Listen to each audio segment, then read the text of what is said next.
David Cameron a-t-il trouvé la potion magique de la croissance? Peut-il inspirer notre prochain président de la République dans la conduite de son quinquennat? Un rapide flashback d'abord pour bien fixer les enjeux.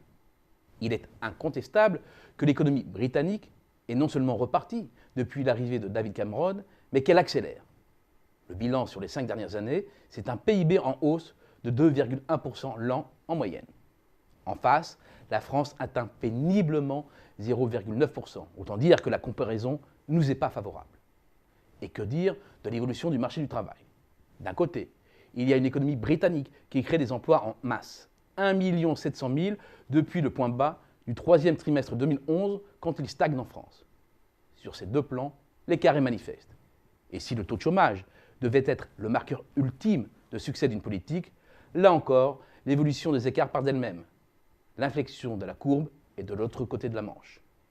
Mais comment diable sont-ils parvenus à ce tour de force? Quelle recette? Tout repose sur 4 concepts. Pragmatisme, timing, cohérence et constance. D'abord, du pragmatisme. Le gouvernement britannique a parfaitement conscience que l'économie du Royaume est ultra dépendante de son cycle immobilier, car il génère d'énormes effets de richesse. L'économiste Patrick Artus a mesuré la force du lien qui unit la croissance du PIB et celle des prix de l'immobilier résidentiel et commercial. Il ressort que la corrélation est positive et très forte, car elle stimule la consommation et la construction de logements. Ce n'est pas son seul avantage. Elle se nourrit de capitaux étrangers qui participent au financement du déficit extérieur. D'où l'obsession de Cameron à relancer au plus vite ce qui constitue le point fort, comme le talon d'Achille, de l'économie britannique. Les difficultés d'accès au crédit sont allégées grâce à 2 plans de soutien aux emprunteurs et la baisse des taux est pilotée par la BOE.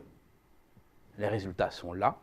Les prix de l'immobilier résidentiel ont restauré, puis ont dépassé leurs pics historiques. C'est le seul cas des grandes économies. Pragmatisme, sens du timing et cohérence. Les Britanniques, pas plus que les Français, n'aiment les déficits publics. Et pourtant, ils les ont laissés filer pendant la crise et bien davantage qu'en France. Bien entendu, si l'objectif premier est de relancer l'activité, il faut soutenir la demande, coûte que coûte, et certainement pas la brider en s'enfonçant dans l'austérité. La consolidation budgétaire ne peut qu'arriver dans un second temps, une fois le retour de la croissance confirmé. Priorité donc, dans un premier temps, à l'allègement de la barre fiscale des entreprises et des ménages, tout en corsetant la demande publique.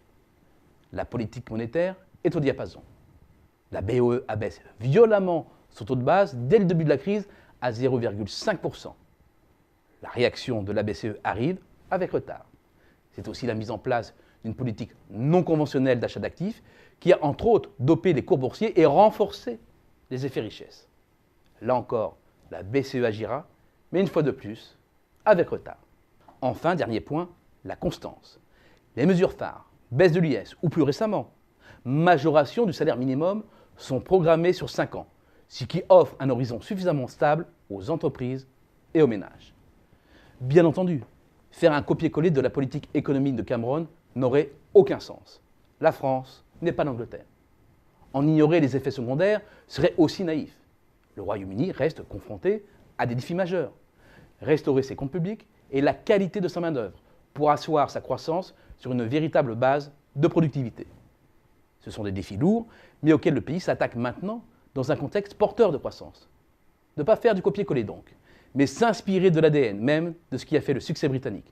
Le pragmatisme, le timing, la cohérence et la constance.